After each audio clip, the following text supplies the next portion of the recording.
अगर तुम ये सोच रहे हो ना कि रामिस का रिश्ता ठुकराने के बाद वो लोग आबिस का रिश्ता लेकर आएंगे, तो ये तुम्हारी गलत फहमी है। तुम्हें कौन कह रहा है कि मैं सास में बैठी हूँ? बस इस तरह रामिस का रिश्ता ले आए मुझे अच्छा नहीं लगा। क्योंकि तू आबिस के ख्वाब देख रही थी इसलिए। आबिस हाथ से गया तो क्या हो गया, रामिस तो आ गया ना। आबिस मुझे बहुत अच्छा लगता, अच्छा होता अगर उसका रिश्ता आ जाता। तो फिर इस हमाकत की वजह जान सकती हूँ। कौन सी हमाकत? घर आई लक्ष्मी को ठोकर मार दी तुमने, इससे बड़ी हमाकत और क्या होगी। खाला तुम परेशान क्यों हो रही हो? सब ठीक हो जाएगा, कुछ नहीं होगा। क्या ठीक हो जाएगा? अब क्या बचा है ठीक होने को मदिया कि ठीक होगा?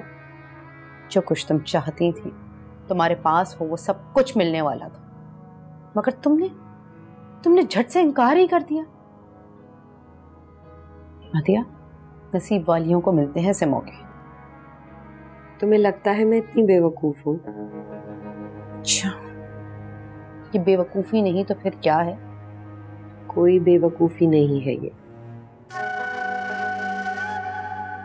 मैंने रामिस की आंखें पढ़ ली, वो इतनी आसानी से पीछे हटने वाला नहीं। अलबत्ता अगर मैं इतनी जल्दी हाँ कह देती तो मेरी क्या वैल्यू रह जाती।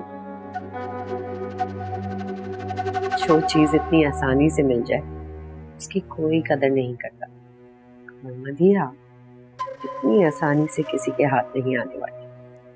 तुम्हीं से तो सीखा है ये सब कुछ। क्यों जिंदगी के मामलात को इतना उलझाती हो? कुछ अकल के नाखून लो मदिया। जिंदगी और किस्मत बार बार मौका नहीं देते इंसान को।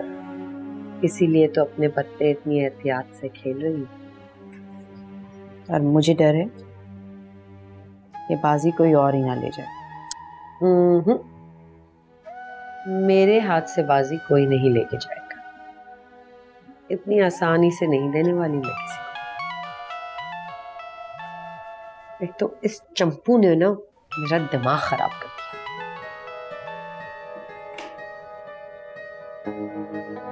तुम फिक्र मत करो, तुम्हारी सिखाई हुई हूँ, इतनी आसानी से हाथ नहीं आऊंगी। अल्लाह करे ऐसा हो। अगर अपने लिए कॉफी बनाने जा रही हो तो मेरे लिए भी बना देना।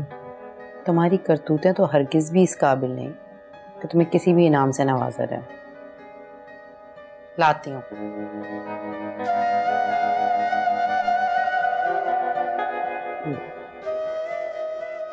मदीहा तो खुद अपने आप को नवाजे, किसी और की जरूरत नहीं।